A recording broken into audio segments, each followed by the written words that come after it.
Hello बच्चों, आप सभी का स्वागत है हमारे यूट्यूब अल्फा 19। और आज की क्लास में है ना, आज की हम क्लास में करेंगे कि आगे की टॉपिक जो आपकी सीरीज चल रही है ना। तो आपका आज का जो हमारा है सीजन 2 है ना, सीजन 2 हमारा चल रहा है, जिसमें हमने पहला क्लास का देख लिया जनन। ठीक है, आज की क्लास में हम पढ़ेंगे वंशागति के वंशागति का आणविक अध्ययन, है ना। इस सीजन में हमने क्या क्या पढ़ लिया, एक जनन स्वास्थ्य पढ़ लिया, वंशागति विविधता का सिद्धांत भी हो गया। अब तीसरा हमारा क्या है, वंशागति का आणविक आधार, है ना। ये वंशागति का आणविक आधार क्या होता है, ये 500 क्वेश्चन के, बाकी इसके पीछे जितनी भी आपकी क्लासेस होती है वो आपकी रिस्पॉन्सिबिलिटी है कि आप उसको अच्छे से तैयार करें। अगर आप 500 क्वेश्चन, है ना, देखो एक सब्जेक्ट में 500 क्वेश्चन बहुत होते हैं, 300 बहुत होते, 400 बहुत होते, लेकिन यहाँ पे 500। अगर तुमने 500 बहुत अच्छे से तैयार कर लेते हो तो आप बहुत अच्छे से अच्छे नंबर, यानी कि कम से कम हमारी मेहनत पर डिपेंड करती है कि तुमने 80 प्लस 90 प्लस ला सकते हो। बहुत अच्छी मेहनत करोगे 90 प्लस लाओगे, थोड़ा सा लो करेगो, है ना। ये आपको एक बार सभी लोग लिंक को शेयर कर दो ताकि जितने बच्चे भी नहीं आए हैं वो भी आ जाए, फिर हम लोग क्लास को क्योंकि यहाँ पे देखो आपका ऑब्जेक्टिव सब्जेक्टिव, जब बच्चों की संख्या ज्यादा होती है, जब आप ऑब्जेक्टिव क्वेश्चन, तब वो आपको समझ में आता है कि नहीं हम किस लेवल में। आप 10 के बीच में आप राजा बन सकते हो, लेकिन जब आप बनना राजा बनना है तो हजारों की संख्या, है ना, लाखों की तेज बनो, हाँ कितने तेज हो तुम। ठीक, आज की क्लास में हमें करना क्या है, चैप्टर हम करेंगे वंशागति, वंशागति का आणविक सा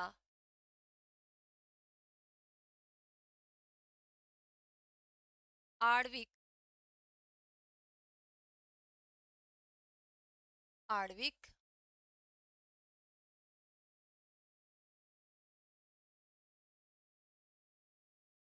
ये आज का चैप्टर है।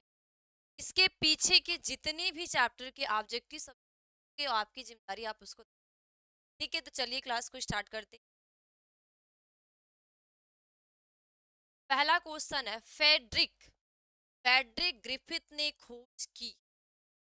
फेड्रिक ग्रिफिथ है, फेड्रिक ग्रिफिथ कौन है, फेड्रिक ग्रिफिथ एक वैज्ञानिक है जिन्होंने खोज की स्थान परिवर्तन की खोज की, या रूपांतरण की, या पराक्रमण की, या लिप्यांतरण की। बताइए, स्मिथ ग्रिफिथ, ठीक है, फेड्रिक ग्रिफिथ है, ने खोज, क्या खोज की, ऑप्शन नंबर में कौन सा सही है। बताइए, ऑप्शन नंबर ए, बी, सी या डी क्या होगा। स्थान परिवर्तन, यानी जो फेडरिक ग्रिफिथ ने की थी, खोज की थी किसकी, स्थान परिवर्तन रूपांतरण, तो बेटा ऑप्शन नंबर बी होगा, रूपांतरण की। किसकी खोज की थी, रूपांतरण की थी कौन, फेडरिक ग्रिफिथ ने खोज की थी, तो किसकी की थी, रूपांतरण। ठीक है, सेकेंड क्वेश्चन, किसने पुष्टि की कि डीएनए एक आनुवंशिक पदार्थ है। जो ये डीएनए है, इस डीएनए को आनुवंशिक पदार्थ के रूप में किस वैज्ञानिक ने पुष्टि की थी। मैथ्यू मिल्सन व फैक्रिन स्टाल ने, अल्फ्रेड, ठीक है, अल्फरफेड हर्शे व मार्था चीज ने, या बिटल एवं टेटम ने, या वाटसन एवं क्रिक ने। किसने, अल्फ्रेड हर्ष व मार्थे चीज, यानी कौन से एक ऐसे वैज्ञानिक हैं जिन्होंने ये पुष्टि की कि जो हमारा डीएनए है ना, ये जो डीएनए है ये एक जेनेटिक मटेरियल, यानी कि एक आनुवंशिक पदार्थ। ऑप्शन नंबर करेक्ट क्या होगा, बी होगा, कि अल्फ्रेड हर्ष व मार्थे चीज ने ये पुष्टि की, ये जो डीएनए है ये हमारा क्या है, एक आनुवंशिक पदार्थ है जो एक पीढ़ी से दूसरी पीढ़ी में स्थानांतरित, क्या होता है, एक पीढ़ी से ये दूसरी में स्थानांतरित होता है, यानी एक से दूसरे की। ठीक, नेक्स्ट, फास्फोडाइएस्टर बंध उपस्थित है। फास्फोडाइएस्टर बंध जो होता है वह उपस्थित है एडीपी में, एटीपी में, सीएएमपी में, या इनमें से कोई नहीं। सीएमपी को हम कैल्विन पाथवे भी, एडीपी को एडिनोसिन ट्राइफास्फेट। देखो एडीपी का फुल फॉर्म क्या होगा, एडिनो एडिट्राई फास्फेट। एडिनोसिन ट्राइफास्फेट किसका होगा? एडीपी का फुल फॉर्म। एटीपी का, और ये एटीपी का है ना, एटीपी का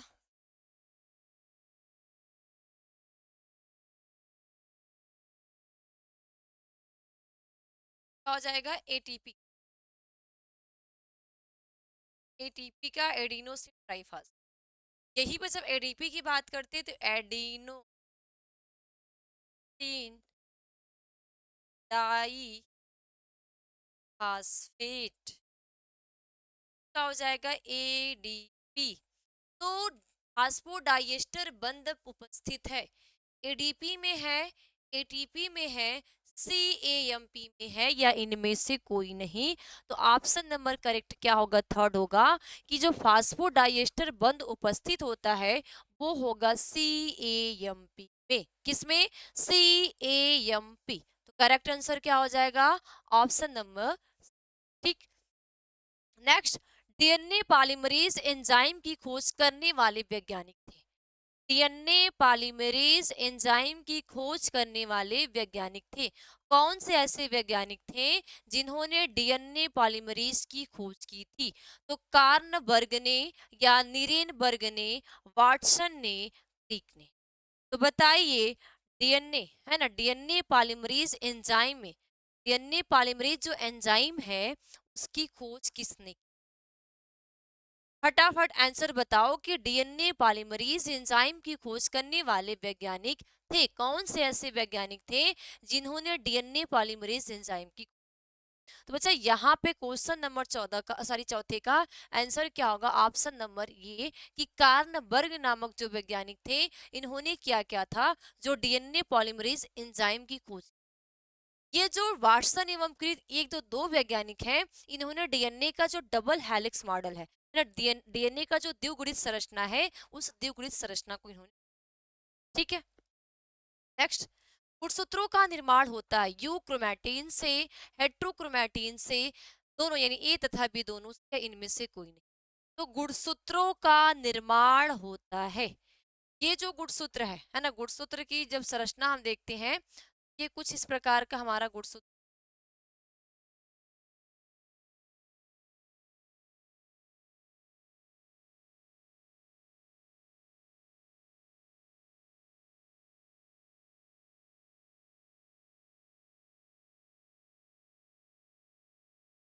ये हमारा क्रोमोसोम ना, इन्हीं की हमारी क्या होती है? ये संख्या होती है, कहते हैं एक्स वाई है ना, ये क्रोमोसोम होते हैं। इनका जो निर्माण होता है, ये पहले ही ऐसे नहीं बन जाते। किन पदार्थों से? ये यूक्रोमैटिन से, क्योंकि जो क्रोमैटिन होता है ना, पहले ये क्या होती है? कोई भी एक न्यूक्लियस है, उस न्यूक्लियस में थ्रेड लाइक स्ट्रक्चर होते है ना, ये जो क्रोमैटिन होता है थ्रेड लाइक स्ट्रक्चर। तो यही बाद में चेंज किस में हो जाते हैं? गुड्स। तो यूक्रोमैटिन, हेट्रोक्रोमैटिन दोनों, ए तथा बी दोनों, या इनमें से कोई। तो करेक्ट आंसर क्या हो जाएगा? ऑप्शन नंबर सी, ए तथा ए तथा बी, यानी कि यूक्रोमैटिन और हेट्रोक्रोमैटिन जो दोनों हैं, इनमें गुणसूत्रों का निर्माण होता है। सूत्रों का जो निर्माण होगा, ये हेट्रोक्रोमैटिन और यूक्रोमैटिन दोनों आपस में जोड़ेंगे तो किसका निर्माण होगा? क्रोमोसोम का फॉर्मेशन होगा। ठीक है। नेक्स्ट, आरएनए अणु में थाइमिन का विस्थापन होता है ग्वानिन द्वारा, यूरोसिल द्वारा, साइटोसिन द्वारा, या एडेनिन द्वारा। बताइए, आरएनए अणु है, आरएनए अणु में, ठीक है, अणु में थाइमीन का विस्थापन होता है ग्वानिन के द्वारा, या यूरोसिल के द्वारा, या साइटोसिन द्वारा, या एडेनिन द्वारा। ये आरएनए अणु में जो थाइमीन का विस्थापन हो रहा है, छठवें का जो राइट आंसर होगा वो ऑप्शन नंबर बी होगा, कि यूरोसिल के द्वारा। क्योंकि जो आरएनए अणु है ना, ये जो आरएनए अणु है, इस आरएनए में अगर थाइमीन का, इसका, ये जो थाइमीन है, इस थाइमीन का विस्थापन होगा तो ये किसके द्वारा होगा? यूरोसिल के द्वारा होगा। क्योंकि डीएनए में क्या होता है, ग्वानिन, साइटोसिन, एडेनिन और थाइमिन होता है। लेकिन आरएनए में क्या होता है, थाइमिन के जगह पे ही यूरोसिल हो जाता है। जब आरएनए में पूछा जाएगा आरएनए में कितने प्रकार के बेस होते हैं, आप बताओगे चार, कौन कौन से, ग्वानिन, यूरोसिल, साइटोसिन। और डीएनए में कितना होता है, तो यूरोसिल के जगह क्या हो जाएगा, थाइमिन। तो डीएनए अणु में यूरोसिल के का विस्थापन है ना, डीएनए अणु में थाइमिन का विस्थापन होता है यूरोसिल के द्वारा। तो आरएनए अणु में यूरोसिल का विस्थापन होता है किसके द्वारा, थाइमिन के। ठीक। अगला, संदेशवाहक आरएनए का निर्माण होता है केंद्रक में, राइबोसोम में, गोल्गी कायल में या एंडोप्लाज्मिक रेटिकुलम। संदेशवाहक आरएनए का निर्माण होता है न्यूक्लियस में, या राइबोसोम में, या गोल्गी कायल में, या एंडोप्लाज्मिक रेटिकुलम। तो बताइए जो संदेशवाहक आरएनए, संदेशवाहक को हम क्या कहते हैं, देखो ये जो हमारा आरएनए है, ये जो आरएनए है, आरएनए तीन, कितने प्रकार का है, तीन प्रकार का। पहला है एम आर एन ए, है ना, दूसरा टी आर एन ए, और चौथा आर आर एन ए। तो ये टी आर एन ए को हम कहते हैं ट्रांसफर आर एन ए यानी स्थानांतरित R N A, R R N A को ribosomal R N A, M R N A को मैसेंजर आर एन ए यानी संदेशवाहक आर। तो ये जो संदेशवाहक आर एन ए का निर्माण कहाँ, एक चीज आप ध्यान देना, डीएनए ही, डीएनए ही जब रिप्लिकेट करता है, डीएनए ही क्या करता है, आरएनए का निर्माण करता है। ये डीएनए हमें कहाँ मिलता है, न्यूक्लियस के अंदर। डीएनए हमेशा हमें यूकैरियोटिक सेल्स में कहाँ मिलता है, केंद्रक के अंदर ही मिलता है ना। तो संदेशवाहक आरएनए का निर्माण कहाँ होगा, केंद्रक यानी कि न्यूक्लियस। ठीक है, कहाँ होगा, केंद्रक यानी कि न्यूक्लियस में ही मैसेंजर आरएनए का। ठीक। प्रोटीन संश्लेषण के प्रारंभ हेतु प्रारंभिक प्रकूट है, प्रोटीन संश्लेषण के प्रारंभन हेतु प्रारंभिक प्रकूट है, एडेनिन यूरोसिल यानी एयूजी, या एयूयू, या यूएजी, या यूयू। बताइए क्या होगा, प्रोटीन संश्लेषण के प्रारंभन हेतु प्रारंभिक कूट है। प्रारंभिक कूट क्या है, तो यहाँ पे करेक्ट आंसर क्या होगा, एयूजी। जब भी पूछा जाएगा कि प्रोटीन का जब संश्लेषण करना है, तो प्रोटीन का जब संश्लेषण का प्रारंभन होता है यानी प्रारंभ होता है, स्टार्ट होता है, तो उसकी प्रारंभिक कूट कौन सी होती है, आप बताओगे एयूजी। इसमें क्या है, एडेनिन है, यूरोसिल है, ग्वानिन। क्या है, एडेनिन, यूरोसिल और ग्वानिन। ठीक। नेक्स्ट, एमआरएनए की सहायता से प्रोटीन संश्लेषण की प्रक्रिया कहलाती है। एमआरएनए की सहायता से प्रोटीन संश्लेषण की प्रक्रिया कहलाती है अनुवादीकरण, अनुलेखन, प्रतीप अनुलेखन, या प्रतिलिपि। तो एमआरएनए की सहायता से प्रोटीन संश्लेषण यानी मैसेंजर आरएनए के द्वारा, है ना, एमआरएनए यानी कि मैसेंजर आरएनए या संदेशवाहक आरएनए के द्वारा जब प्रोटीन का संश्लेषण, संश्लेषण का मतलब हो गया निर्माण होना, तो प्रोटीन का संश्लेषण जब होता है संदेशवाहक आरएनए के द्वारा, जब प्रोटीन का निर्माण होगा, तो ये प्रक्रिया कहलाती है, क्या कहलाएगी, अनुवादीकरण, अनुलेखन, प्रतीप अनुलेखन, या प्रतिलिपिकरण। क्या कहलाती है, अनुवादीकरण। करेक्ट आंसर क्या हो जाएगा, ऑप्शन नंबर ए कि अनुवादीकरण। क्या बोली जाएगी, अनुवादीकरण। ठीक। नेक्स्ट, आगे देखो, अब किसी बच्चे को होगा, किसी बच्चे को ये दिक्कत होगी कि मुझे ये, है ना, देखो सबसे पहले जब भी क्लास स्टार्ट होती है तो आपके एक क्वेश्चन जरूर होता है। पहला होता है जो हमारा पीछे छूट गया है कैसे कंप्लीट हो, उसका एक ही इलाज है, पीछे जो छूट गया है उसको रिवीजन करो। खाली टाइम में जो आपका खाली टाइम मिलता है, खाली टाइम में उस टॉपिक के रिवीजन करो, अच्छे से तैयार करो, इसके सिवा कुछ भी ऑप्शन। ठीक। दूसरी बात, पीडीएफ कहाँ, पीडीएफ के लिए जितने भी बच्चे हैं, है ना, जो बच्चे एप्लीकेशन को डाउनलोड कर लिए, कौन से एप्लीकेशन? Alpha institute. जो बच्चे अल्फा इंस्टीट्यूट ऐप को डाउनलोड कर लिए हैं और जिसने अभी डाउनलोड नहीं, वो प्ले स्टोर से जाएंगे, अल्फा इंस्टीट्यूट ऐप को डाउनलोड करोगे आप, आपसे जो भी आपकी इंफॉर्मेशन मांगी जाएगी, आप यहाँ पे इस ऐप को डाउनलोड करोगे और इस पर रजिस्टर कर, ठीक? जो भी आपसे इंफॉर्मेशन मांगी, रजिस्ट्रेशन करने के बाद आप देखो यहाँ पे एक पेड कोर्स है और आपका एक फ्री कोर्स। आप कहाँ जाओगे? Free course. इस फ्री कोर्स में जाओगे, जब फ्री कोर्स को आप खोलोगे तो वहां पे आपको 11th 12th 10th और सीयूटी दी, तो यहाँ पे आपको 12th वाले पे क्लिक करना है। यहाँ पे 500 क्वेश्चन की जो पीडीएफ का नोट्स है वो आपको मिल जाएगा। अब आपका सवाल क्या आता है कि ये ऐप डाउनलोड करने के लिए या इस पीडीएफ के लिए हमें किसी भी प्रकार की फीस देनी है या हमें कुछ पैसे देना है? तो एक चीज आप सुन लो, इसके लिए आपको एक भी पैसे नहीं देने, आपको फ्री में ऐप को डाउनलोड करना है, फ्री में आपको पीडीएफ। जब आपको अभी मतलब नहीं है कि अब आपकी लाभ के लिए दिया जा रहा है कि आप असमर्थ होते, कुछ बच्चे देखो, कुछ ऐसे भी बच्चे होते हैं जो पैसे की वजह से वो कहीं ना कहीं शिक्षा से अभाव हो जाते, उनके अंदर इच्छा होती है कि नहीं मुझे भी पढ़ना है, मुझे भी कुछ बनना है, लेकिन कहीं ना कहीं उसकी फैमिली की परिवार की स्थिति ऐसी होती है कि पैसे की वजह से नहीं पढ़, तो वो उन सभी बच्चों के लिए है जिनके पास है भी, जिनके पास नहीं भी है, कि ये आप 500 को, है ना, ये आपकी फ्री क्लासेस है, फ्री पीडीएफ है, तो ये आप अगर अच्छे से 500 तैयार कर लेते हो तो आप बोर्ड बोर्ड में टॉप कर सकते। अब वो चाहे कोई कोचिंग करके मंथ मंथ में आप 700 800 या 900 जो भी महीने आपने कोचिंग किया होगा, पेमेंट किया होगा ना, पैसा दिया होगा, और जो नहीं भी कोचिंग किया है, जो सिर्फ स्कूल के सहारे है ना, वो बच्चा भी टॉप कर ले। तो ये आपकी जिम्मेदारी है कि आप सभी को, ठीक, तो पीडीएफ की प्रॉब्लम सॉल्व हो गई, खुद करना है, लोगों को बताना है।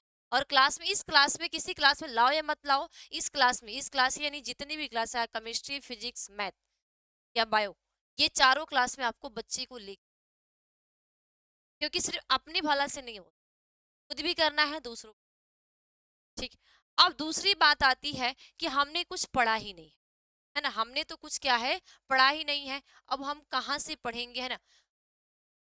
तो उन सभी बच्चों के लिए जो बच्चे अभी तक लगता है सोए थे, हमने ये कह सकते थे कि वो बच्चे क्या थे, सोए थे।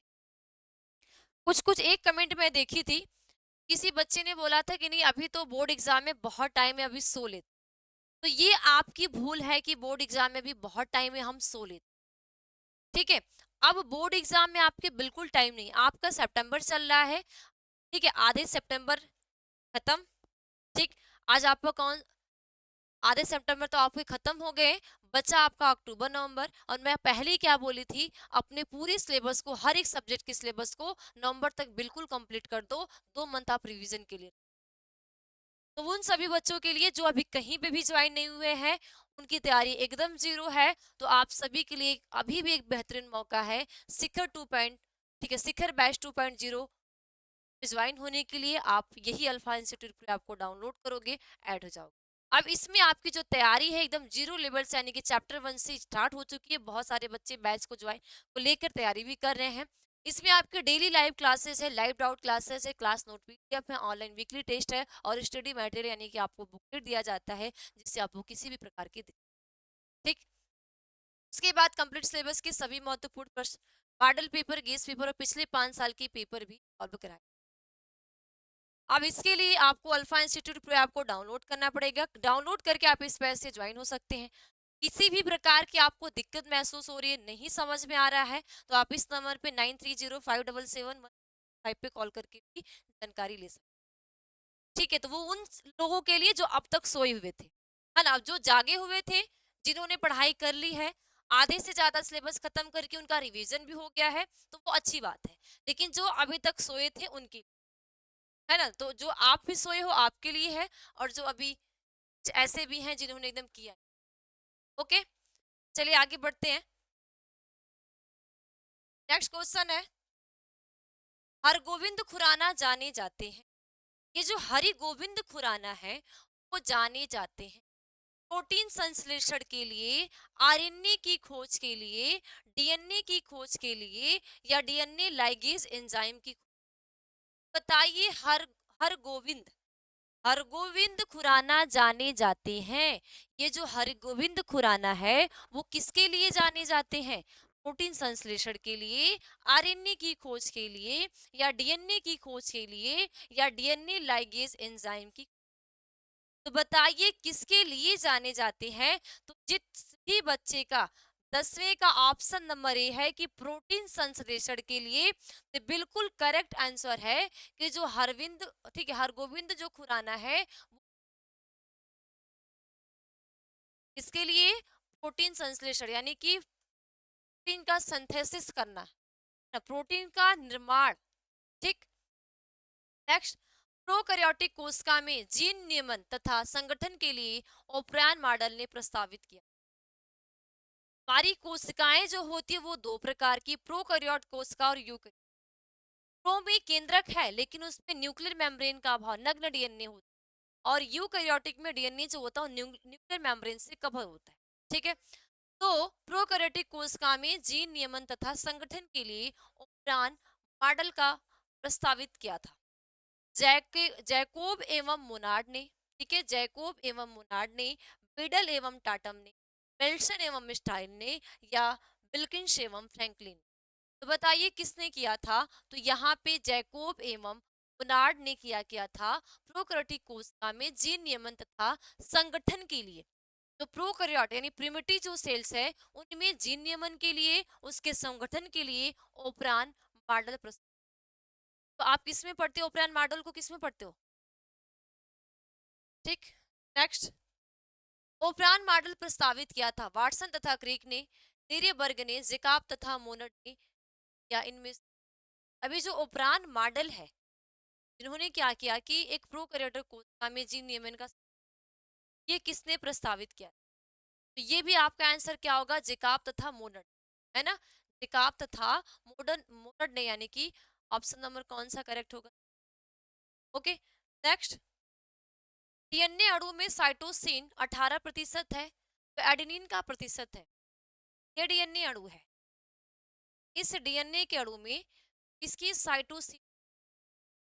साइटोसिन की जो मात्रा है वो 18%। डीएनए की मात्रा कितनी, सॉरी एडेनिन की मात्रा कितनी? क्योंकि डीएनए 4 बेस से मिलकर बना है, एडेनिन, ग्वानिन, साइटोसिन और थायमिन। तो एडेनिन की मात्रा कितनी है, सॉरी साइटोनिन की मात्रा कितनी, 18% है। तो एडेनिन की कितनी होगी? 64, 36, या 82, या 32? बताइए कितनी हो, कितनी होगी? डीएनए अणु में साइटोसिन की मात्रा कितनी? 64, 36, 82, बताइए। तो जो डीएनए अणु की मात्रा होगी, अगर डीएनए के अणु में साइटोसिन की मात्रा 18% होती है, तो एडेनिन की जो मात्रा होती है वो 30, यानी कि 32%। कितनी होगी? 32, यानी कि 32%। ठीक है। नेक्स्ट, प्रतिकोडोन या एंटीकोडोन पाए जाते हैं। प्रतिकोडोन या एंटीकोडोन को पाए जाते हैं। प्रतिकोडोन और एंटीकोडोन कहाँ पाए जाते हैं? डीएनए पर, टीआरएनए पर, आरआरएनए पर, या एमआरएनए? तो प्रतिकोडोन हम एंटीकोडॉन भी कहते हैं। ये जो प्रतिकोडॉन है और ये जो एंटीकोडॉन है ये पाए जाते हैं, डीएनए पर पाए जाते हैं, टीआरएनए पे पाए जाते हैं, आरआरएनए पे, या एमआरएनए। कहाँ पे हो, बताइए कहाँ पे ये? ऑप्शन नंबर ए, बी, सी, या डी? तो 14 का जो करेक्ट आंसर होगा वो क्या होगा? ऑप्शन नंबर टीआरएनए पर। कहाँ पे? ये टीआरएनए पे पाए जाते हैं। टीआरएनए को ट्रांसफर आरएनए, एमआरएनए को मैसेंजर आरएनए, आरआरएनए को राइबोसोमल आरएनए, और डीएनए को डीऑक्सीराइबो, जिसमें राइबोस शर्करा, जिसमें राइबोस शर्करा वो आरएनए है, जिसमें डी राइबोस शर्करा वो क्या है? ठीक है। नेक्स्ट, ट्रांसफर आरएनए में पाए जाने वाले 3 क्षारकों का क्रम संदेशवाहक आरएनए कोडान से बनता है कहलाता है। यानी कि टीआरएनए में पाए जाने वाले जो क्षारकों का क्रम होता है, जो बेस का क्रम होता है, तो संदेशवाहक आरएनए कोडोन से बंधता है, वो क्या कहलाता है? त्रिक कहलाता है, नॉन सेंस कोडान कहलाता है, या एंटी कोडान कहलाता है, या समापन कोडान कहलाता है। ये त्रिक कहलाएगा, नॉन सेंस कोडान कहलाएगा, एंटी कोडान कहलाएगा, या समापन कोडान कहलाएगा। ये किस प्रकार का कोडान कहलाएगा? बताइए। ट्रांसफर आरएनए में पाई जाने वाले तीन क्षारकों का क्रम है। संदेश वाहक आरएनए के कोडान से क्या कहलाता है? तो यहाँ पे आपका जो करेक्ट आंसर हो जाएगा वो एंटी कोडान। ये क्या होगा? संदेश वाहक आरएनए से आरएनए में पाए जाने वाले जो क्षारक होते हैं, ये जब क्रम में बंधते हैं तो वे एंटी कोडान के क्या कहते हैं? एंटी। अगला, प्रारंभन या कोडान है यू यू, या ए यू जी, या यू ए जी, या यू जी। अब इसमें देखो तीनों क्या है, तीनों का जो क्षार है तीनों क्या है? इसमें एडेनिन है, सील है ग्वानिन, इसमें यूरोसिल है, एडेनिन है, और इसमें भी यूरोसिल, एडेनिन और ग्वानिन। प्रारंभन कोडान है या कोडोन है? Option number A B.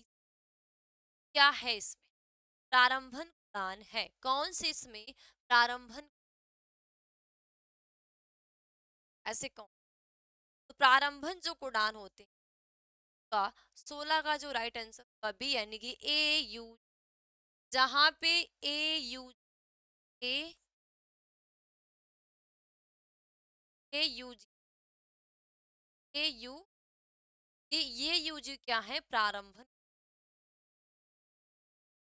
प्रारंभन codon हमेशा पूछा जाता है, तो प्रारंभन कोडान के लिए हमेशा क्या याद रखो? ए यू। ठीक, तो ये हो गए ऑब्जेक्टिव। एक चैप्टर के लिए ऑब्जेक्टिव क्वेश्चन ये बहुत, और ये ऐसे क्वेश्चन हैं जो आपके बोर्ड एग्जाम में आए हुए हैं, यानी पूछा गया है और पूछे जाने के क्या है चांस। ठीक है, इसको भी तैयार कर लेना, छह का भी तैयार करते। ठीक है, और एक चीज और मैं बता दूं, एक और आपका ये क्वेश्चन रहता है किस बोर्ड, ये मैं हमेशा बताती हूँ, आज भी बता रही हूँ। अगर आपके बोर्ड में एनसीईआरटी है, एनसीईआरटी सिलेबस चलाया जाता है, तो ये हर एक बोर्ड, अक्सर करके या तो एमपी बोर्ड वाले बच्चे परेशान होते हैं या तो झारखंड वाले को ये कंफ्यूजन रहती है कि ये मेरे लिए है कि नहीं। तो वो चाहे आप यूपी के हो, बिहार के हो, राजस्थान के हो, झारखंड के, किसी भी अदर बोर्ड, कोई भी आपका बोर्ड, हर एक बोर्ड के बच्चे के लिए, क्योंकि ये कोई ऐसा नहीं किसी अलग बुक से आपको पढ़ाया जाता है, ये यहाँ पे आपकी एनसीईआरटी चलती है। जहां तक मुझे लगता है हर एक बोर्ड में एनसीईआरटी पैटर्न ही चलता है। हाँ, बस फर्क आपका होता है, जो हिंदी मीडियम होता है वो हिंदी मीडियम में चलता है, वही आपका सीबीएसई बोर्ड होता है आपका तो एनसीईआरटी पैटर्न ही चलता है। ठीक है, डाउट क्लियर हो गए सभी के? अब आपका ये डाउट नहीं हो, ये तो हमारा ऑब्जेक्टिव हो गया। अब हम देखते हैं सब्जेक्टिव। ठीक है, ये जो सब्जेक्टिव क्वेश्चन कभी कभी एक नंबर में, कभी कभी दो। ऑब्जेक्टिव का तो आपका फिक्स होता है कि एक नंबर, लेकिन जब आपको लिखने वाला आता है तो आपको चार ऑप्शन दे दिए गए, चार में से आपको एक राइट है, टिक कर देना, टिक कर देना है कि नहीं, ये चार में से क्या है सही। लेकिन जब आपका सब्जेक्टिव आता है तो कभी कभी एक नंबर में भी आपको लिखने के लिए आता है, तो आप उससे लाइन में लिखो। कभी कभी दो नंबर का एक लिमिट आपके एग्जाम में देता है ना, कि आप 40 वर्डों में लिखो, 50 वर्ड में लिखो, लॉन्ग रहता है तो उसका 250, 350, ऐसे आपको लिमिट। तो लगभग आपका जो 3 नंबर के कोर्स लगभग लगभग 200 वर्ड में लिया जाता है, 200 लिया जाता है, किसी 100 भी आता है। ठीक है, तो पहला क्या है? फेडरिक ग्रिफिथ ने किस जीवाणु का प्रयोग अपने शोध में किया था और उस जीवाणु द्वारा जनित रोग का नाम भी लिया? तो फेडरिक ग्रिफिथ थे, उन्हें क्या किया था? एक बैक्टीरिया पे प्रयोग और उस जीवाणु जनित रोग का नाम लिखा, यानी जिसका उन्होंने जिस बैक्टीरिया का अपने प्रयोग में यूज किया था उस बैक्टीरिया से कुछ रोग तो आपको लिख इस प्रकार का आएगा, क्या लिखोगे? ग्रिफिथ ने सर्वप्रथम न्यूमोनिया रोग के जीवाणु यानी कि स्ट्रेप्टोकोकस न्यूमोनो में रूपांतरण कर प्रयोग कर बताया कि आनुवंशिक पदार्थ के कारण रूपांतरण हो। ये जो न्यूमोनिया रोग है का जो फैलाव हो रहा है, जो रूपांतरण हो, ये आनुवंशिक पदार्थ, आनुवंशिक पदार्थ क्या है? डीएनए। डीएनए हमारा क्या है? एक प्रकार का आनुवंशिक पदार्थ है, क्योंकि डीएनए में है ना, डीएनए एक पीढ़ी से दूसरी पीढ़ी, ये जो हमारे लक्षण जाते हैं है ना, या कोई रोग जाते हैं या कुछ भी जाता है, ये जाने का कार्य कौन करेगा?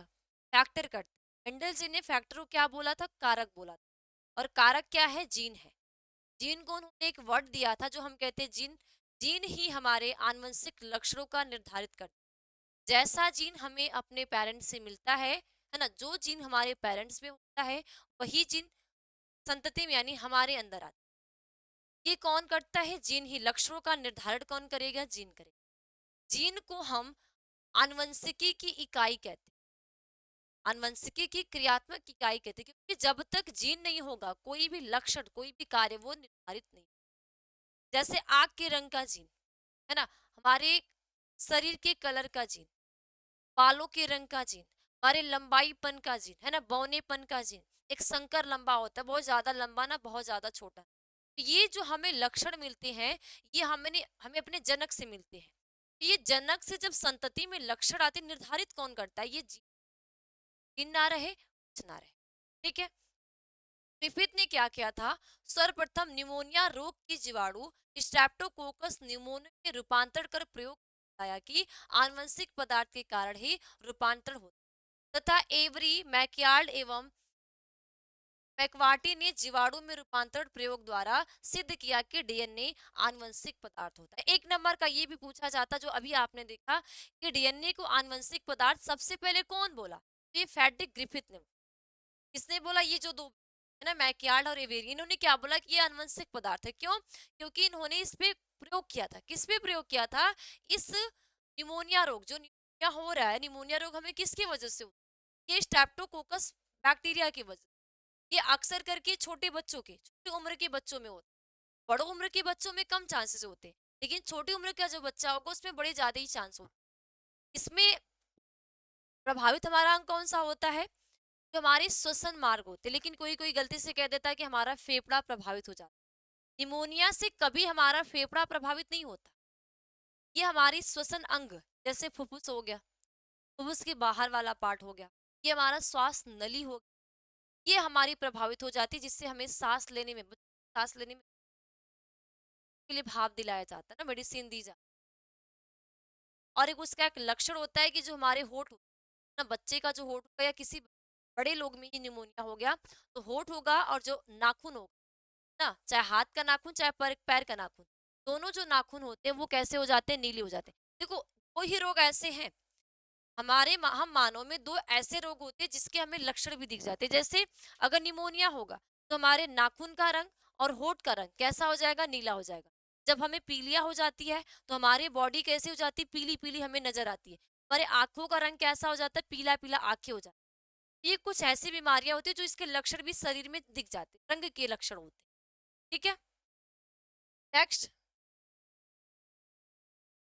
डीएनए में पाई जाने वाला 4 न्यूक्लियोटाइड इकाइयों के नाम लिखिए। डीएनए में पाई जाने वाला या पाए जाने वाला 4 न्यूक्लियोटाइड इकाइयों के नाम लिखिए। ये तो बिल्कुल इजी सा है कि डीएनए में भाई पाए जाने वाला 4 न्यूक्लियोटाइड इकाई क्या है? तो प्रत्येक डीऑक्सीराइबो डीएनए का फुल फॉर्म क्या होता है? डीऑक्सीराइबो एसिड या न्यूक्लियोटाइड। ठीक है। तो प्रत्येक न्यूक्लियो ठीक है, प्रत्येक डीऑक्सी राइबो न्यूक्लियोटाइड डीएनए अणु डीऑक्सीराइबोज शर्करा फास्फेट मूलक तथा एक नाइट्रोजनी क्षारक। डीएनए में जो न्यूक्लियोटाइड की इकाइयां होती है ना, डीएनए जो है इसमें जो न्यूक्लियोटाइड की इकाई होगी वो क्या होगा? सबसे पहले डीऑक्सीराइबोज शर्करा फास्फेट मूलक। ठीक है, फास्फेट मूलक। ठीक है। तो प्रत्येक डीऑक्सी में क्या हो जाएगा आपका शर्करा, फास्फेट मूलक, ठीक है, तथा एक नाइट्रोजन क्षारक जो क्या होता है एडेनिन, ग्वानिन, साइटोसिन तथा थाइमिन, ये जुड़ने से बनता है। प्रत्येक डीऑक्सीराइबो न्यूक्लिक जो अणु होगा वो डीऑक्सीराइबो शर्करा, फास्फेट मूलक तथा एक नाइट्रोजन क्षारक, ये जुड़ने से क्या होती है, ठीक, ये तीनों इकाइयां मिलकर एक न्यूक्लियोटाइड का निर्माण तो चार प्रकार का होता है। क्या होगा, डीऑक्सी साइटी, ठीक है, साइटिक डाइक्लिक अम्ल तथा डीऑक्सी थाइमीन डाइक्लिक अम्ल और कई सारे ऐसे अम्ल, ठीक है। ओके, ये हो गया डीएनए में पाए जाने वाले चार न्यूक्लियोटाइड इकाइयों के। नेक्स्ट, जीवाणु कोशिका में किस प्रकार का केंद्र पाया जाता है, बैक्टीरियल से में, बैक्टीरियल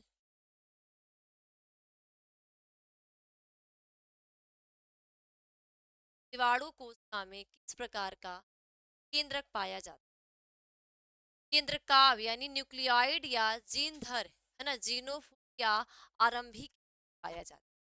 जब आप किसी बैक्टीरियल सेल्स, है ना, अगर हम यहीं पे एक बैक्टीरियल सेल्स की बात करते हैं, चाहे हमारी प्रोकैरियोट्स जो बैक्टीरिया होती है, आप हमेशा बैक्टीरिया बैक्टीरिया होती है, बैक्टीरिया का डायग्राम देखो, कुछ इसके अंदर तीन लेयर होती है, एक सबसे अंदर की, के बाहर की, और एक अब इन्हीं के अंदर प्लाज्मिड, क्या होगा, प्लाज्मिड प्लाज्मिड के साथ साथ इनका जो डीएनए होता है और एक सीलिया होता है, क्या हो गया इसका फ्लैजला,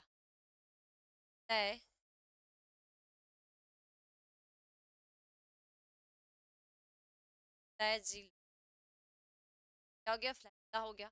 और इसी फ्लैजला में साइड साइड में इनकी और है ना, ये इनकी सीलिया होती है, इस सीलिया के द्वारा करने का। अब बाकी कोई भी आपका सेल है, हर एक सेल का क्या होता है, साइटोप्लाज्म, क्या होता है, एक प्रकार का कोई भी सेल्स, आपको कोई भी सेल्स नजर आएगी, हर एक सेल्स का क्या होगा, ठीक है। ओके, अगला, यदि एक द्विरंध्र में, यदि एक द्विरंध्र डीएनए में 20% साइटोसिन है डीएनए में, ठीक है, तो डीएनए में मिलने वाले एडेनिन के प्रतिशत की गणना, क्या पूछ रहा है कि यदि एक द्विरज्जु डीएनए में 20% साइटोसिन है, डीएनए में मिलने वाले एडेनिन के प्रतिशत की गणना, ठीक। आंसर में क्या लिखोगे, देखो एडेनिन को हम हमेशा शो किससे करते हैं, ए, एडेनिन बराबर थाइमिन यानी कि टी एवं जी यानी ग्वानिन और साइटोसिन, देखो एडेनिन बराबर थाइमिन, ठीक है, एडेनिन बराबर क्या होता है, थाइमिन होता है, और ग्वानिन के बराबर क्या होता है, साइटोसिन। तो यदि सी क्या है ना, यदि सी यानी कि साइटोसिन जो होगा 20% है, जो जी होगा यानी ग्वानिन भी होगा तो कितना होगा, 20%। क्यों, क्योंकि एडेनिन, है ना, एडेनिन बराबर क्या है, थाइमिन है, और ग्वानिन बराबर क्या है, साइटोसिन।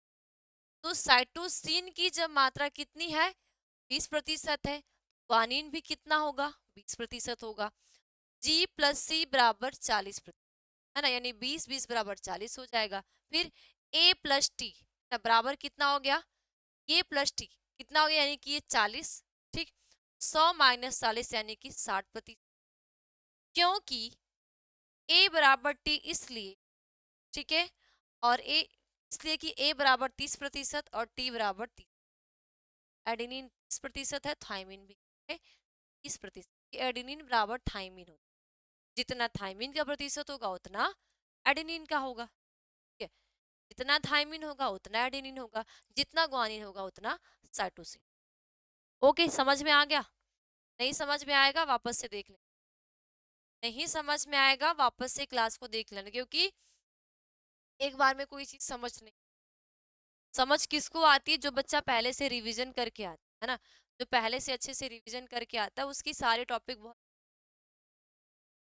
अब जो रिवीजन नहीं करके आता डायरेक्ट क्लास में आएगा, पीछे का कुछ पढ़ा हुआ नहीं है, तो इसका उसको लगेगा कि कहाँ से ऊपर से आ रहा है ना। इस कान से वो सुनता है, इस कान से निकाल देता है, समझ में कोई चीजें नहीं आती। ठीक, नेक्स्ट, डीएनए तथा आरएनए में दो अंतर लिखिए। डीएनए तथा आरएनए में दो अंतर। डीएनए आरएनए में, जिसमें डीऑक्सीराइबोज है वो डीएनए है, जिसमें राइबोज शर्करा वो क्या है, आरएनए। तो डीएनए और आरएनए में क्या लिखना है, अंतर लिखना। ठीक, डीएनए में डीऑक्सीराइबोज शर्करा होती है तथा इसमें थाइमीन पाया जाता है। डीएनए में क्या होगा, डीऑक्सीराइबोज शर्करा होती है, और डीएनए में जो क्षारक होगा वो क्या होता है, थाइमीन होता है। और आरएनए में राइबोज शर्करा उपस्थित होती है तथा थाइमीन के स्थान पे पाया जाता है। थाइमीन के स्थान पे आपको क्या नजर आएगा, यूरोसिल आएगा, किसमें, आरएनए में। डीएनए में क्या देखोगे, डीऑक्सीराइबोज शर्करा है, और यूरोसिल की जगह पे क्या पाए जाएंगे, थाइमीन पाए, की जगह क्या हो जाएगा, थाइमीन। और आरएनए में थाइमीन की जगह यूरोसिल, बाकी एडेनिन ग्वानिन साइटोसिन। ठीक है, नेक्स्ट, आनुवंशिक कूट की दो प्रमुख विशेषताएं लिखी। आनुवंशिक जो कूट है, जेनेटिक कूट है, या जेनेटिक जो कोडान है या कोड है, इसकी प्रमुख दो विशेषताएं लिखी। ठीक है, तो आनुवंशिक कूट सार्वत्रिक, कौमा रहित, अभ्रष्ट एवं असंदिग्ध होता है। तो आनुवंशिक कूट होता है वो कैसा होता है, सर्वाधिक कौमा रहित, यानी जो कामा होता है वो कामा रहित होता है, और असंदिग्ध होता है। कैसा होगा, असंदिग्ध। अगला, प्यूरिन एवं पिरामिडिन क्षारकों में अंतर स्पष्ट। ये प्यूरिन और पिरामिडिन क्षारक होते हैं, इन क्षारकों में क्या अंतर। प्यूरिन एवं पिरामिडिन क्षारकों में अंतर स्पष्ट। प्यूरिन और पिरामिडिन क्षारकों में अंतर क्या होते हैं, एक साइड क्या लिखोगी प्यूरिन, दूसरे साइड क्या लिखोगे पिरामिडिन। एक साइड क्या लिखोगे प्यूरिन, दूसरे साइड क्या लिखोगे पिरामिडिन। देखो, कार्बन तथा नाइट्रोजन से बने दो वलय होते हैं। ये जो प्यूरिन है, ये क्या है, जो प्यूरिन है ये किसके बने हैं, कार्बन तथा नाइट्रोजन से बने दो वलय होते हैं। क्या होंगे, ये कार्बन से और नाइट्रोजन से दो बने क्या होंगे, वलय। कार्बन तथा नाइट्रोजन से बना केवल एक वलय होता है। ये कार्बन और नाइट्रोजन से बना इसका दो वलय है ना, दो इसमें वलय पाए जा रहे हैं, लेकिन ये कार्बन तथा नाइट्रोजन से बना केवल एक ही वलय होता है। क्या है, कार्बन और नाइट्रोजन से बना क्या होगा, ये केवल क्या है, एक ही प्रकार का ये वलय। ठीक है, सेकेंड पॉइंट क्या है, एडेनिन तथा ग्वानिन प्रमुख है। ये जो एडेनिन है और जो ग्वानिन है, ये दोनों क्या है, प्रमुख प्यूरिन। और ये थाइमीन, यूरोसिल तथा साइटोसिन प्रमुख पिरामिडिन। यानी प्यूरिन दो प्रकार की होती है, एक एडेनिन होता है, ग्वानिन। ये भी पूछा जाता है प्यूरिन कितनी प्रकार की होती है, आप बताओगे एडेनिन, ग्वानिन, ये प्यूरिन। पिरामिडिन कितने प्रकार के होते हैं, प्रकार के, थाइमीन, साइटोसिन। या पिरामिडिन में कितने क्षारक पाए जाते हैं, जो नाइट्रोजनी क्षारक होते हैं कितनी होती है, तीन। उनको एडेनिन, ग्वानिन, थाइमीन, यूरोसिल और साइटोसिन। ठीक है, अगला, पांच सदस्यीय वलय के सातवें व नौवें स्थानों पर कार्बन की जगह नाइट्रोजन परमाणु स्थित। देखो, अब इनका जो वलय होता है, इनमें नाइट्रोजन से बने जो दो वलय होते हैं, इनके पांच सदस्यीय वलय के पांचवें सदस्यीय वलय का जो सातवें व नौवें स्थानों पर कार्बन की जगह, क्या हमने बोला, कार्बन तथा नाइट्रोजन से कौन इनका जो वलय होता है, तो इनके सात वलय के सातवें व नौवें स्थान पे कार्बन की जगह क्या होता है, नाइट्रोजन परमाणु उपस्थित। और इनके छह सदस्यीय वलय में एक व तीन स्थान पे, यानी कि पहले और तीसरे स्थान पे कार्बन परमाणु की जगह नाइट्रोजन उपस्थित होगा, और इनके छठवें है ना, सातवें व नौवें पे कार्बन की जगह क्या होगा, नाइट्रोजन परमाणु जो होगा वो उपस्थित। तो ये होते हैं एडेनिन, प्यूरिन और पिरामिडिन में अंतर। ठीक है, इसे हम कहते हैं प्यूरिन और पिरामिडिन में ये अंतर हो। ठीक है, इसका एक वाला, इसका दो वाला, लेकिन दोनों का वाला क्या है, कार्बन और नाइट्रोजन। इसके सातवें व नौवें पे क्या है, कार्बन की जगह नाइट्रोजन है। इसके पहले तीसरे पे क्या है, कार्बन की जगह क्या प्रेजेंट है, नाइट्रोजन। ठीक है, अगला, वाटसन तथा क्रिक द्वारा डीएनए के द्विकुंडित मॉडल का एक स्ट्रक्चर और नामांकित चित्र बना। अब ये आपका काम है, ये आपका काम है कि अगर ये डीएनए का जो डबल हेलिक्स वाला मॉडल है, ये डीएनए का क्या है, डबल हेलिक्स वाला ये मॉडल, अगर आपको नहीं बनाने आता है तो आपको देखो ये तो क्या होता है, जब डीएनए की दूरी को देखो, है ना, यहाँ से यहाँ की जो 20 स्ट्रांग होती है, ये 20 स्ट्रांग होती है। ठीक, चाहे नीचे का हो चाहे ऊपर। ठीक, अब इसी में इसके क्या होते हैं, नाइट्रोजनी बेस होते हैं, सारे में आपको क्या दिखेंगे, नाइट्रोजनी बेस दिखते हैं। इसके बाद, है ना, इसके बाद यहाँ से यहाँ तक की भी दूरी डिसाइड होती है, और इनमें एडेनिन, ग्वानिन, साइटोसिन, ये सारी चीजें प्रेजेंट होती है। एक होता है यहाँ पे 5 डैश और यहाँ पे मान लो 3। ठीक है, तो यहाँ पे इसका डैश भी चेंज हो जाता है, क्योंकि यहाँ से यहाँ आके यहाँ का हो गया, यहाँ पे इसका जो डैश होगा वो क्या हो जाएगा, चेंज हो जाएगा। क्या होगा, इसका डैश भी यहाँ पे आपको चेंज नजर आता है। देखो कैसे इधर हो जाता है, ये इधर हो जाता है। यहाँ का ये जो 5 डैश है, ये यहाँ पे 5 डैश हो गया, और ये 3 डैश कहाँ हो गया, इधर हो गया। ये थोड़ा सा आपको चेंजिंग नजर आ, और सभी में क्या होंगे, नाइट्रोजनी बेस। ये जो डीएनए का डबल हेलिक्स वाला मॉडल है ना, जो ये वाटसन और क्रिक दिए, इस डीएनए के डबल हेलिक्स वाले मॉडल को आपको प्रैक्टिस करना, बनाने सीखने कैसे आपको बना। ठीक, तो आप इस डायग्राम को आपके बुक में दिया हुआ है, आप इस डायग्राम को बनाओगे, एक बार, दो बार, तीन बार, चार बार, जब तक नहीं आएगा प्रैक्टिस करोगे, और एग्जाम में देखो पूछा जाता है। ठीक, ये 3 नंबर डायग्राम पूछेगा तो 3 नंबर। अब ये डायग्राम के साथ साथ इसका तो नंबर का आ जाएगा 5 नंबर। ये आपको ये प्रैक्टिस कर। ठीक, अगला, न्यूक्लियोसोम का नामांकित चित्र बनाइए और एक प्रारूपी न्यूक्लियोसोम में डीएनए कुंडली के कितने क्षार युग्म। अब ये भी आपका काम है कि न्यूक्लियोसोम का आपको डायग्राम बनाना है, अच्छा सा बनाना है, और एक प्रारूपी न्यूक्लियोसोम में, ठीक, डीएनए कुंडली के कितने क्षार युग्म होते हैं, ये आपको डायग्राम बनाओगे, यानी कि ये वाला, ये भी आपका होमवर्क हो गया, है ना, SW, ये आपको होमवर्क है, ये भी आपको होमवर्क है। अब ये आपका काम है, यहाँ पे आप यस यस करके करते हो कि नहीं, क्योंकि भाई एग्जाम में तो पूछेगा। ये ऐसे क्वेश्चन सारे हैं जो एग्जाम में आए हुए हैं, तो एग्जामिनर का काम है आपके एग्जाम में पूछना। अब आपका काम है, टीचर्स का काम है आपको ये बताना। अब आपका काम है आप कर, जो बच्चा कर लेगा वो अच्छे अच्छे नंबर से पास होगा, जो नहीं करेगा, सुन के इसका आंसर सुना, इसका आंसर क्या क्या होगा, खत्म। ठीक, ये भी आपको करने हैं।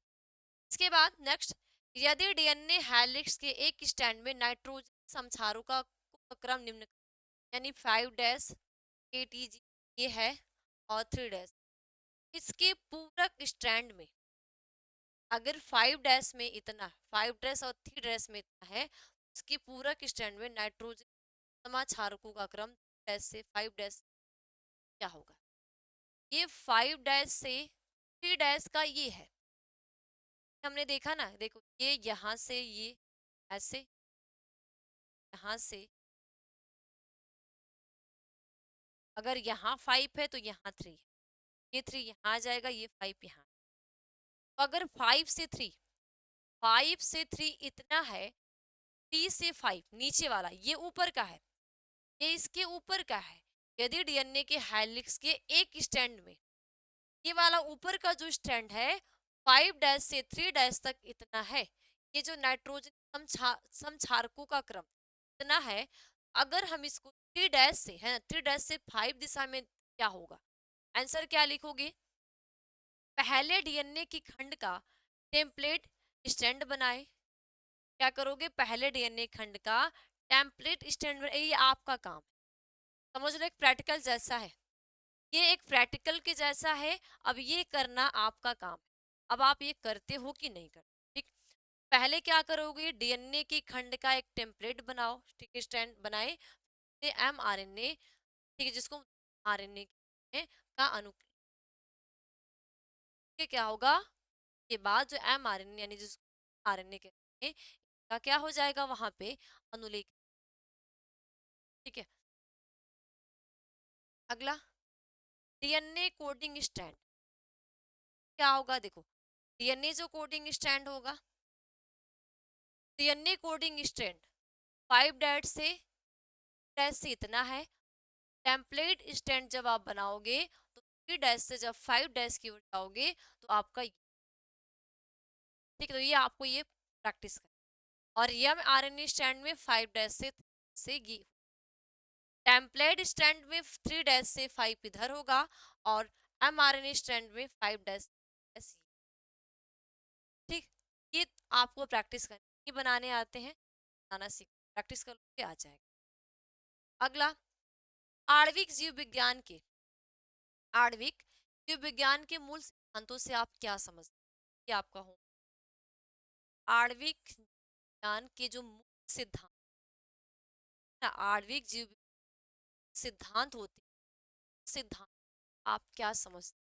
अपने समझ को, कि आपने क्या समझते हो आणविक जीव से, आप क्या समझते हैं?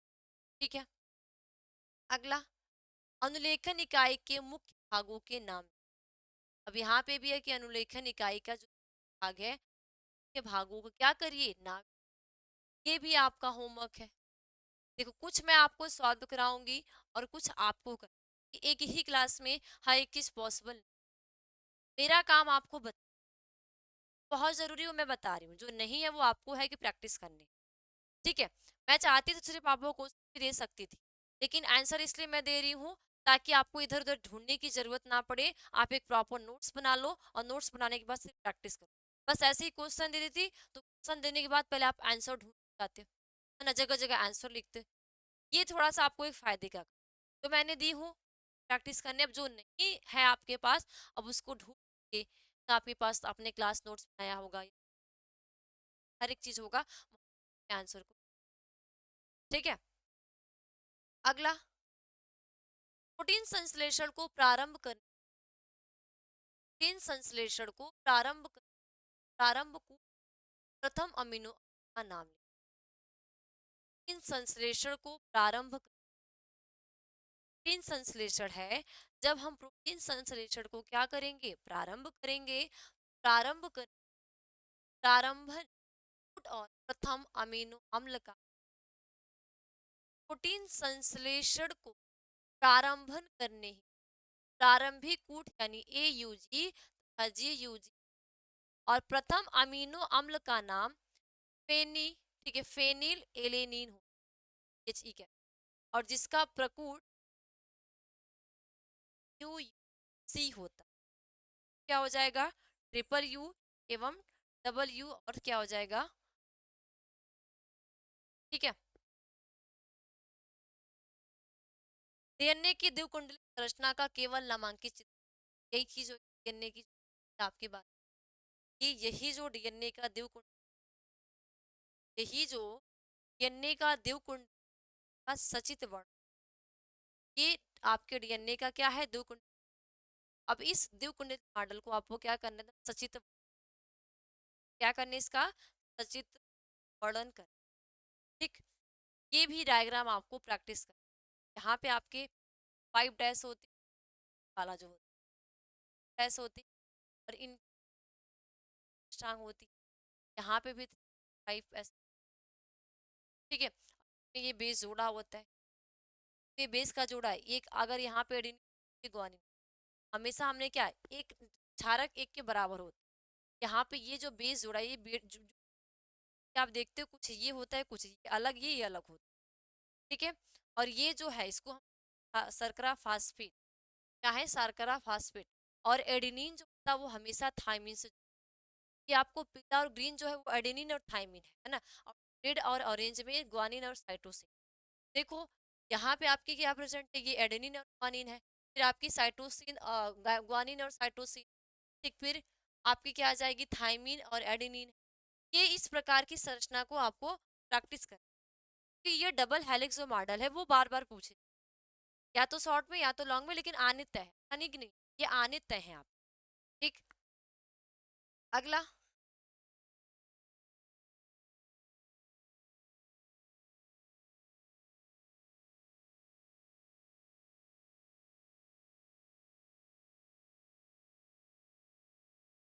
बी डीएनए और जेड डीएनए में अंतर बताओ।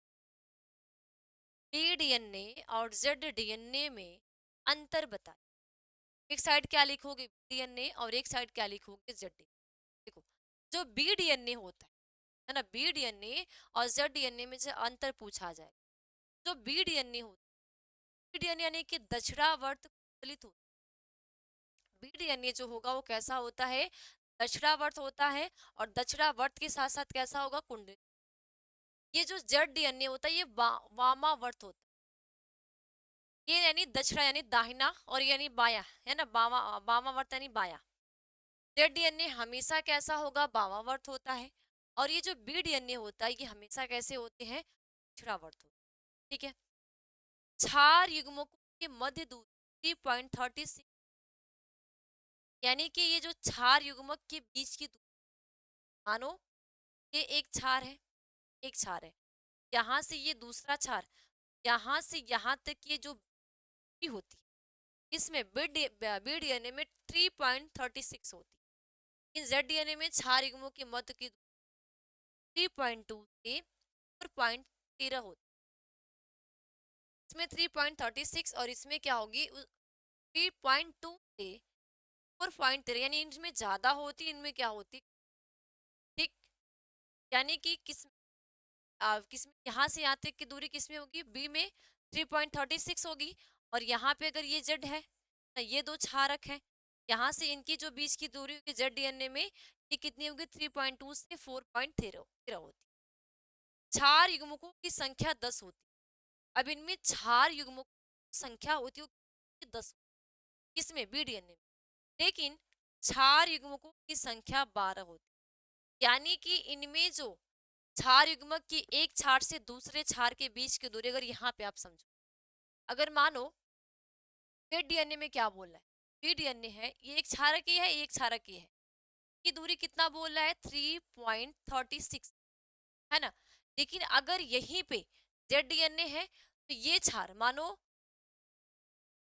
इधर देखो, मानो ये क्षार है, एक क्षार ये है और एक क्षार ये है, इन दोनों की जो बीच की दूरी हो जाएगी ये कितनी होगी, 3.2 से स्टार्ट होगी, 4.13 या 12 कुछ करके, यस, ये थोड़ा सा चेंज होता है।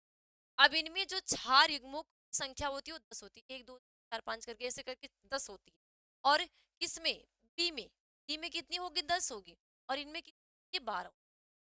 ठीक है, तो ये अंतर हो, एक में 10, एक में। कुंडलित कुंडलित का व्यास 19 एंगस्ट्रांग होता है।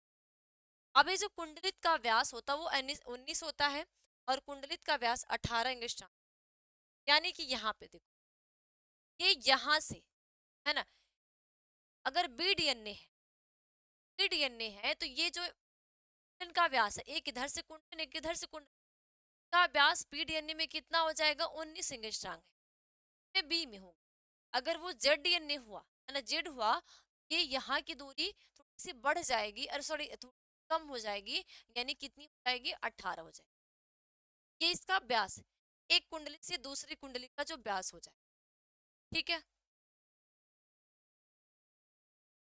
प्राय सभी कोशिकाओं में ये जो बी डीएनए होता है, ठीक है, जो बी डीएनए होता है ये लगभग प्राय करके जितनी भी हमारी कोशिकाएं होती हैं कोशिकाओं में उपस्थित होती है, लेकिन जब आप जेड डीएनए देखोगे कुछ कोशिकाओं में उपस्थित होते हैं, तो बी डीएनए आपको सभी सेल्स में मिलेंगे, बी डीएनए आपको सभी कोशिकाओं में मिलते हैं, लेकिन जो जेड डीएनए होगा ये सभी कोशिकाओं में नहीं। ठीक, बी डीएनए सभी कोशिकाओं में मिलेगा, जेड डीएनए जो होगा वो सभी कोशिकाओं में ये नहीं मिलेगा, यानी कि किसी किसी में ये मिलेगा, किसी किसी में इनका क्या होगा, ये अभाव होगा। ठीक, तो ये हो गया बी डीएनए और जेड डीएनए में अंतर। अब कभी कभी न्यूक्लियोसोम का सचित्र वर्णन, यही हमने देखा ना वाला क्वेश्चन, ये हो गया न्यूक्लियोसोम का सचित्र का चित्र बना, यही वाला जो डायग्राम है ये न्यूक्लियोसोम का डायग्राम। अब न्यूक्लियोसोम में आपको हिस्टोन्स दिख रहा है ना, हिस्टोमस्टक है, डीएनए है, हिस्टोन अणु का सरभाग है, ये आपको न्यूक्लियस, ये न्यूक्लियस की आपको डायग्राम बनाना, डायग्राम बनाने के बाद सचित्र है, नेमिंग के बारे में आपको बहुत से क्या कर देना, ठीक। डीएनए तथा आरएनए में अंतर लिखा, आरएनए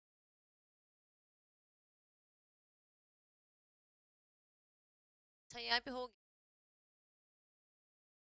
आरएनए में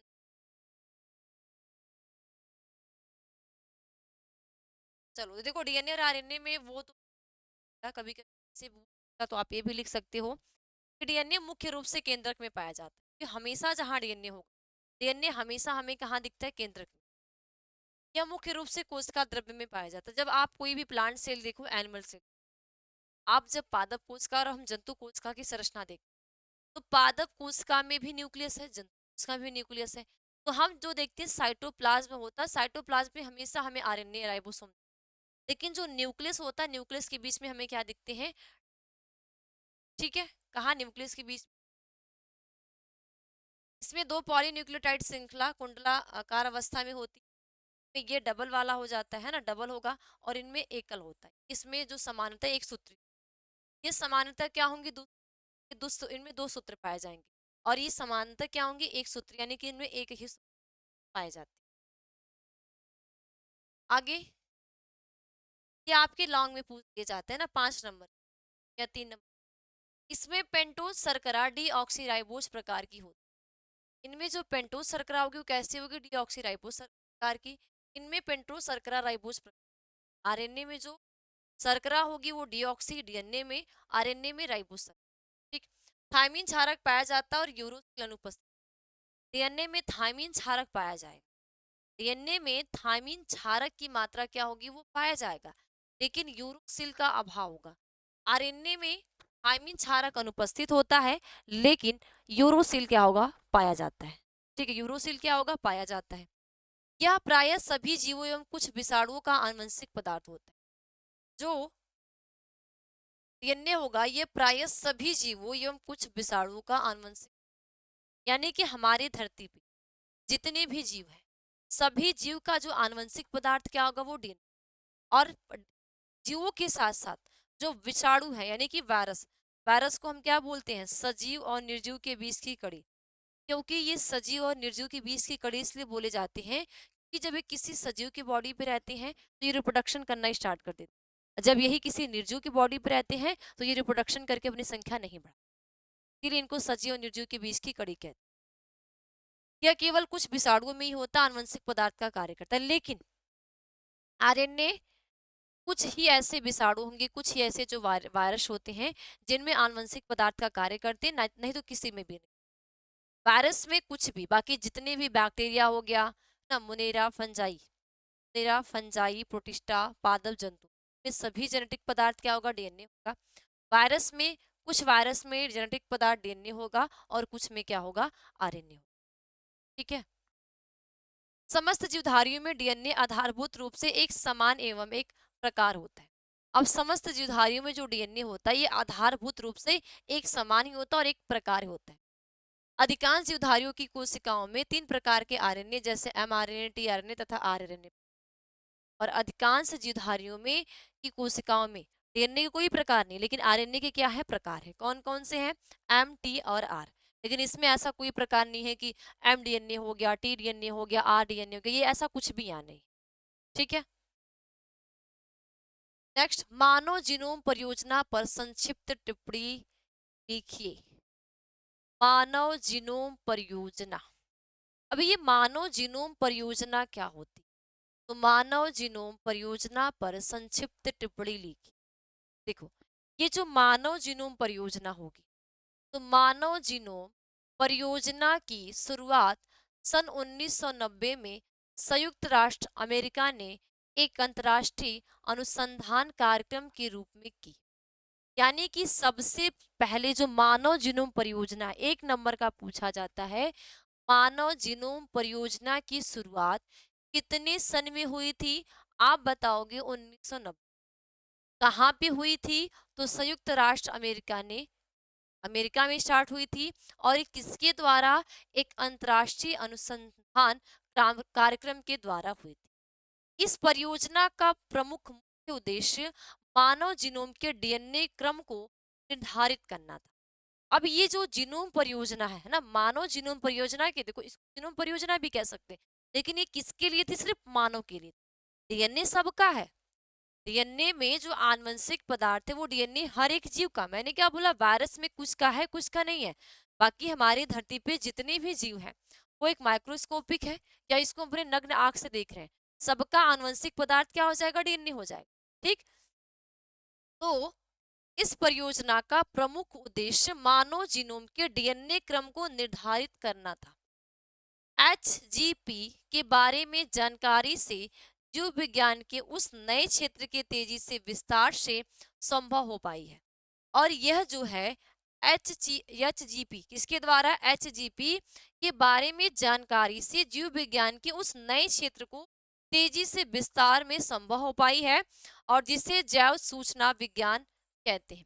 इसे हम क्या बोलते हैं? बायो इंफॉर्मे ठीक है, जैव सूचना विज्ञान भी कहते हैं। सबसे पहले 90 जो जीनोम मानव जीनोम परियोजना है, ये सबसे पहले कहाँ स्टार्ट की गई थी? संयुक्त राष्ट्र अमेरिका में। कितने सन में की गई थी? 1990 में। और ये किस कार्यक्रम के द्वारा? तो अंतर्राष्ट्रीय अनुसंधान कार्यक्रम के द्वारा। इस कार्यक्रम का मुख्य उद्देश्य क्या था? तो इसका मुख्य उद्देश्य मानव जीनोम डीएनए को निर्धारित करना, कि मानव जीनोम में जो डीएनए है, इस डीएनए को क्या करना? निर्धारित करना था। यही है मानव जीनोम परियोजना। ठीक। इसके आगे क्या लिखोगे? अब मानव जीनोम परियोजना के प्रमुख मुख्य उद्देश्य निम्नवत है। पहला क्या है? कि मानव जीनोम पर उपस्थित सभी क्षार युग्मकों, यानी मानव जीनोम पर उपस्थित सभी क्षार युग्मकों की संख्या तथा उनके अनुक्रमों का निर्धारण करना। क्या होगा? मानव जीनोम पर जो उपस्थित है सभी जो क्षारक की संख्या है तथा उनके अनुक्रमों का क्या करना? निर्धारण करना। सेकेंड क्या है? मानव जीनोम पर उपस्थित सभी जीन्स को ज्ञात करना। इसके साथ साथ मानव जीनोम क्या है? डीएनए है। देखो ये डीएनए, जैसे मानो ये गुणसूत्र है, ये गुणसूत्र है, तो इस गुणसूत्र में क्या होते हैं? डबल हेलिक्स मॉडल डीएनए है। ये इसका क्रोमोजोम, ये क्या है? क्रोमोजोम है। इस क्रोमोजोम में क्या है? डीएनए है। ये डीएनए है। तो इस डीएनए पे जीन होते, क्या होते? ये जीन होते। यही जीन जो होंगे, यही जो जीन होंगे, ये कैरेक्टर को निर्धारण करते हैं। हमारे एक पीढ़ी से दूसरी पीढ़ी में जो लक्षण जाएंगे, उन लक्षण को कौन देगा? ये जीन ही निर्धारित करेगा। ये नहीं रहेगा तो नहीं होगा। तो ये कौन करेगा? निर्धारित यही करेगा। ठीक। तो मानव जीनों पर उपस्थित क्या होगा? सभी क्षारयुग्मों की संख्या तथा उनके अनुक्रमों का निर्धारण करना है। मानव जीनोम पर उपस्थित सभी जीन्स को ज्ञात करना है और मानव जीन्स के कार्यों का निर्धारण करना। ठीक है, ठीक है। आगे देखो, जीवाणु। ठीक है, चौथा क्या हो जाएगा? जीवाणु कृत्रिम गुण, है ना, बैक्टीरियल आर्टिफिशियल क्रोमोसोम बी ए, यहाँ पे बी ए सी आए, वहां पे हिंदी में क्या बोलोगे? जीवाणु बैक्टीरियल आर्टिफिशियल क्रोमोसोम्स, है ना, तथा इष्ट कृत्रिम गुणसूत्र, है ना, इष्ट कृत्रिम गुणसूत्र जिसको हम कहते हैं इष्ट आर्टिफिशियल या YAC, ठीक, में मनुष्य के डीएनए खंडों में क्लोनिंग करके, में मनुष्य क्या है, जो डीएनए खंड है उस डीएनए खंड में क्लोनिंग करके मानव के जीनोम का चित्रण तैयार करना, अर्थात जीन चित्रण करना, ये इसका एक उद्देश्य है। मानव के जीनोम का क्या करना? चित्र तैयार करना, अर्थात जीन चित्र तैयार करना। जो जीन है उस जीन का क्या करना? चित्र तैयार करना। पांचवा, मानव जीनोम में उपस्थित आनुवंशिक चिन्ह यानी जेनेटिक मार्कर्स या आणविक चिन्हों का निर्धारण करना, ताकि जीनोम का आनुवंशिक चित्रण, ठीक है, आनुवंशिक चित्रण तथा भौतिक चित्रण किया जा सके। क्या है? कि मानव जीनोम में उपस्थित जो आनुवंशिक चिन्हक है या आणविक चिन्हों का जो निर्धारण करना होगा, ताकि जीनोम का आनुवंशिक चित्रण जो होगा वो भौतिक चित्रण किया जा सके। इसके आगे आनुवंशिक विकार है ना, यानी कि जेनेटिक डिसऑर्डर जो होते हैं। आनुवंशिक विकार हमारे शरीर में क्या होते हैं, जेनेटिक डिसऑर्डर, जैसे Down syndrome, Klinefelter syndrome, Turner syndrome, ये सारे क्या है, आनुवंशिक विकार है। ठीक है, तो आनुवंशिक विकार यानी जेनेटिक डिसऑर्डर उत्पन्न करने वाले विभिन्न जीन्स की पहचान करना। देखो, मानव जीनोम की परियोजना का बहुत सारे उद्देश्य हैं। तो जो जेनेटिक डिसऑर्डर है ना, जो आनुवंशिक विकार है, उनमें जो विभिन्न प्रकार की जीन है, उन जीनों का क्या करना, पहचान करना। ठीक, विभिन्न विकारों के लिए आनुवंशिक संवेदनशीलता तथा प्रतिरोधकता का भी निर्धारण करना। इसके साथ साथ विभिन्न जो विकारों के लिए आनुवंशिक संवेदनशीलता तथा प्रतिरोधकता का निर्धारण करना, तो ये है मानव जीनोम का एक उद्देश्य होता है। उसके बाद सूचनाओं को इस प्रकार संग्रहित करना कि आवश्यकता अनुसार उन्हें सरलता से प्राप्त किया जा सके। इसके साथ साथ जो इनके अंदर सूचनाएं होंगी, उन सूचनाओं को इस प्रकार संग्रहित करना कि आवश्यकता के अनुसार, यानी कि जब हमें उसकी जरूरत है तो आवश्यकता के अनुसार उन्हें सरलता से प्राप्त किया जा सके। क्या किया जा सके, सरलता इसको से हम उसको क्या कर सके, प्राप्त किया जाए। आंकड़े विश्लेषण हेतु उपलब्ध साधनों में सुधार करना। इसके साथ साथ आंकड़े विश्लेषण हेतु जो उपलब्ध साधन होते हैं, उन उपलब्ध साधनों में सुधार करना। ठीक, उसके बाद मानव जीनोम परियोजना के दौरान विकसित की गई तकनीकों को उद्योगों में हस्तांतरित करने की संभावनाओं को करना। तो ये है सारे, है ना, ये जितने भी सारे उद्देश्य हैं, ये किसके उद्देश्य हैं, मानव जीन परियोजना के। किसके उद्देश्य है, मानव जीन परियोजना के ये सारे उद्देश्य होते हैं। ओके, समझ में आ गया। ये जितने भी आज की क्लास के क्वेश्चन है ना, यानी कि 15 आपके क्या है, ऑब्जेक्टिव है, और 15 ऑब्जेक्टिव के साथ साथ 16 है, और 18 आपके सब्जेक्टिव। अगर सोचो तुम 1 से 3 नंबर के क्वेश्चन के लिए, है ना, एक बुक, एक चैप्टर से अगर आप 1 से 3 नंबर के लिए इतने सारे क्वेश्चन तैयार कर लेते हो, तो आप ऐसे हर एक चैप्टर करोगे तो एक बहुत अच्छे नंबर। ठीक है, लेकिन करोगे तब। तो बस आज की क्लास में इतना ही, और जो होमवर्क मैं दी हूँ, 3 से 4 जो क्वेश्चन दी हूँ, जो डायग्राम बनाने के लिए, जो लिखने के लिए, वो आपके काम है। आपको सभी बच्चे को बाय बाय, टेक केयर, मिलते हैं अगली क्लास में।